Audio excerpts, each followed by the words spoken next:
জুমার নামাজ শেষ করে প্রতি সপ্তাহের মতো এই সপ্তাহেও ধারাবাহিক যে আমরা লাইভ প্রোগ্রাম করি, শরীয়তের বিভিন্ন প্রশ্ন উত্তর পর্ব মূলত আমাদের থাকে। আর কোনো সপ্তাহে কোনো বিশেষ বিষয় থাকলে আমরা সেই বিষয়ে আলোচনা করি।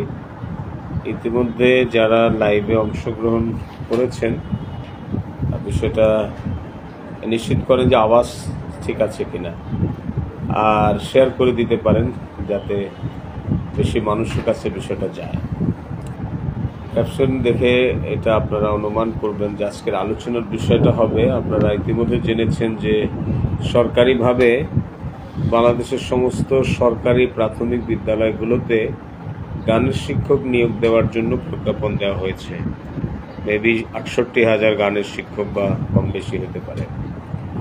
তো আসলে আমরা এখানে বাংলাদেশের মুসলিম সংখ্যাগরিষ্ঠ দেশ, এই দেশের মানুষের অন্তরের চাওয়া প্রত্যাশা কি, এই বিষয়টা আমাদের উপলব্ধিতে নেওয়া প্রয়োজন বলে মনে করছি।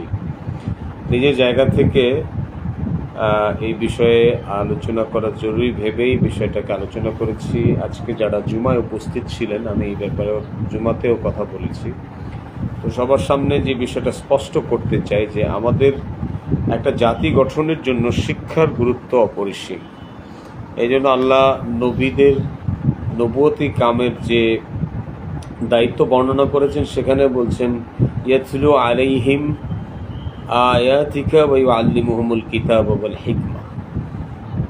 নবীদেরকে হুকুম করেছেন আল্লাহ তাআলা, নবীদের জন্য নির্দেশ হয়েছে যে আমার আয়াত শোনায় দাওয়াত দিবে আর আমার কিতাব থেকে লোকদেরকে শিক্ষা দিবে। তো ইলম হাসিল করা, জ্ঞান অর্জন করা জাতি গঠনের জন্য অত্যন্ত গুরুত্বপূর্ণ। তা আমরা যেহেতু মুসলমান, শতভাগ মুসলমানকে ইসলামী জ্ঞান অর্জন করতে হবে, ইসলাম সম্পর্কে শিখতে হবে, কোরআন ও সুন্নাহর জ্ঞান অর্জন করতে হবে। এইটা জরুরি নয় যে শতভাগ মুসলমান বড় আলেম হবে, মুফতি হবে, মুহাদ্দিস হবে, এটা জরুরি নয়। কিন্তু এটা জরুরি শতভাগ মুসলমান পর্যাপ্ত পরিমাণ ইয়ানি ফরজ পরিমাণ কোরআন সুন্নাহ শিখবে। হ্যাঁ, একজন ভালো মুসলমান, একজন ভালো মানুষ হওয়ার জন্য একজন ভালো মুসলমান হইতে হয়। আর একজন ভালো মুসলমান হওয়ার জন্য যতটুকু প্রয়োজন অতটুকু ইলম শিক্ষা করা সবার জন্য জরুরি। এটা তো বাধ্যতামূলক, ফরজে আইন। সেই হিসেবে বাংলাদেশের সংখ্যাগরিষ্ঠ মুসলমান এবং এই মুসলমানদের ট্যাক্সের টাকায় এই সমস্ত সরকারি কর্মকর্তাদের বেতন দেওয়া হয়। তো আমরা আমাদের ট্যাক্সের টাকায় যে সমস্ত শিক্ষকদের বেতন দেওয়া হয়, সেখানে কেন একজন কোরআনের শিক্ষক থাকবে না? আর আমরা এটা জানতে চাই সরকারের কাছে যে গানের শিক্ষকের চাহিদা কারা করেছে, কারা গানের শিক্ষক চাইল? যেখানে শত শত মুসলমান, শত নয় 90%, 95% মুসলমানের সন্তান পড়াশোনা করে। অনেক বিদ্যালয় এমন পাওয়া যাবে যেখানে অন্য ধর্মের কোনো ছাত্রই নাই, কোথাও থাকলেও অল্প কিছু আছে। সেখানে কোরআনের শিক্ষক নিয়োগ না দিয়ে গানের শিক্ষক নিয়োগ দেওয়া, এটা অত্যন্ত ভুল একটা সিদ্ধান্ত।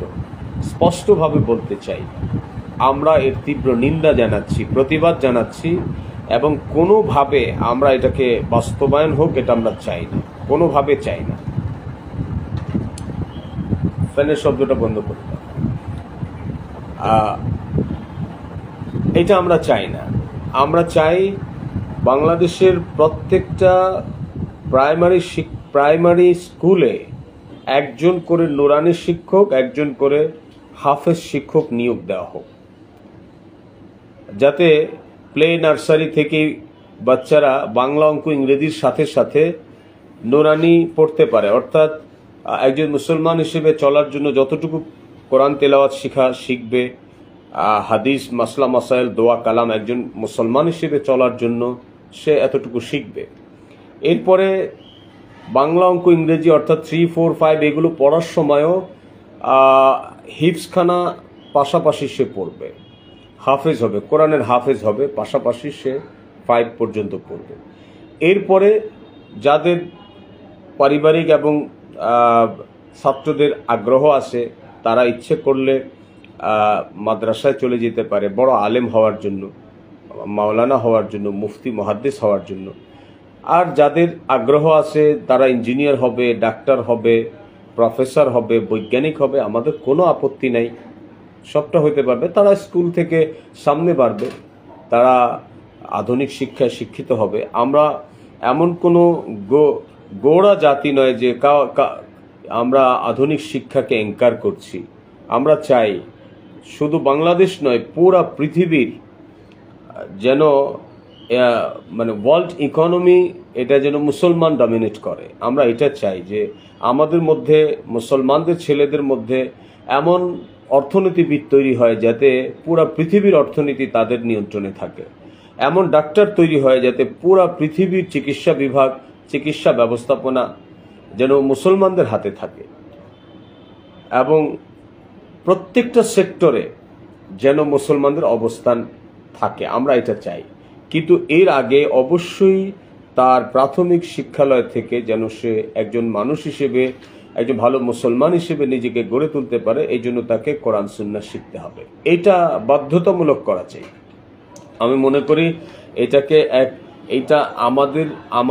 এইটা আমাদের আন্দোলনের একটা বড় একটা উপলক্ষ হিসেবে আমরা এই বিষয়টাকে সামনে নিয়ে আসতে পারি যে আমাদের শিক্ষা ব্যবস্থাপনা, বাংলাদেশের শিক্ষা ব্যবস্থাপনাকে আমরা ঢেলে সাজাইতে চাই, যে আর চলবে না আমাদের স্কুলে, কলেজে, আমাদের সিলেবাসের মধ্যে কেন বিভিন্ন বইয়ের থেকে হুজুর সাল্লাল্লাহু আলাইহি সাল্লামের জীবনী, আবু বকর রাদিয়াল্লাহু তাআলা আনহুর জীবনী, ওমর রাদিয়াল্লাহু তাআলা আনহুর জীবনী, তাদের এই সমস্ত ঘটনাগুলো বাদ দিয়ে অন্যান্য ধর্মের বিভিন্ন আলোচনা কেন আমাদের পাঠ্যসূচিতে আসবে? আবার এখন প্রত্যেকটা প্রাইমারি স্কুলে গানের শিক্ষক নিয়োগ দিবে। এটা আমরা কোনোভাবে হইতে দিতে চাই না। প্রয়োজনে এটার জন্য আমরা আমাদের জাতীয় ইত্তেহাদুল উলামা এবং দেশের সর্বসাধারণ জনগণ যারা আছেন, মুসলমান আছেন, এদেরকে ঐক্যবদ্ধ করে আমরা এই ব্যাপারে জোরালো প্রতিবাদ এবং এই প্রস্তাবকে আমরা প্রত্যাখ্যান করব, এবং এই প্রস্তাব বাংলাদেশে আমরা বাস্তবায়ন হতে দিব না, এটা আমাদের দৃঢ় প্রত্যাশা। এবং আমি প্রকাশ্যে সবার সামনে বাংলাদেশের মতো একটা দেশে 90% উপরে মুসলমান যেই দেশে, সেই দেশে প্রাইমারি স্কুলে গানের শিক্ষক নিয়োগের এই প্রস্তাবকে ঘৃণা ভরে প্রত্যাখ্যান করছি এবং এর তীব্র প্রতিবাদ জানাচ্ছি। এবং এর বিপরীতে প্রত্যেকটা প্রাইমারি স্কুলে কোরআন শিক্ষার জন্য একজন আলেম হাফেজ নিয়োগ দেওয়ার প্রস্তাব রাখছি। এবং এটা শুধু প্রাইমারি স্কুলে নয়, প্রত্যেকটা লেভেলে গিয়ে, হাই স্কুল এবং বিভিন্ন ইউনিভার্সিটি লেভেল পর্যন্ত এর ব্যবস্থাপনা একেবারে ঢেলে সাজানোর জন্য প্রস্তাব দিচ্ছি। আমি আশা করি আপনারা সবাই আমার সাথে একমত হবেন, এবং যারা আমার সাথে একমত আছেন তারা নিজেদের জায়গা থেকে এই প্রোগ্রামটাকে বেশি শেয়ার করে দেন এবং নিজেদের জায়গা থেকে আওয়াজ তুলেন, এই প্রতিবাদটাকে জোরালোভাবে প্রতিবাদ করেন। ইতিমধ্যে আমরা দেখেছি বিভিন্ন উলামায়ে কেরাম মাশাআল্লাহ প্রতিবাদ করেছেন। তো আমি সবাইকে অনুরোধ করব প্রত্যেকে নিজ নিজ জায়গা থেকে প্রতিবাদ করেন, এই বিষয়টাকে আলোচনায় নিয়ে আসেন যেন কোনোভাবে এই প্রস্তাব বাস্তবায়ন হইতে না পারে। আল্লাহ আমাদের সবাইকে তৌফিক দান করেন। আমি আজকে একটু অসুস্থ এবং আমার আম্মা অসুস্থ, সবার কাছে দোয়া চাই যেন আল্লাহ তাআলা দ্রুত আমার আম্মাকে সুস্থতা দান করেন। আর এইমাত্রই জুমার নামাজ শেষ করে এসেছি, আমি একটু ক্লান্ত বোধ করছি, এই জন্য আমি আজকে কথা আর বেশি লম্বা করছি না। তবে অতি দ্রুত এই ব্যাপারে আমরা কি কর্মসূচি নিতে যাচ্ছি, এরপরে এই ব্যাপারে আমাদের আর কোনো কাজ থাকবে কিনা এই সম্পর্কে আমরা ইনশাআল্লাহ জানাবো আপনাদেরকে। আমাদের সাথেই থাকেন। আসসালামু আলাইকুম ওয়া রাহমাতুল্লাহি ওয়া বারাকাতুহু।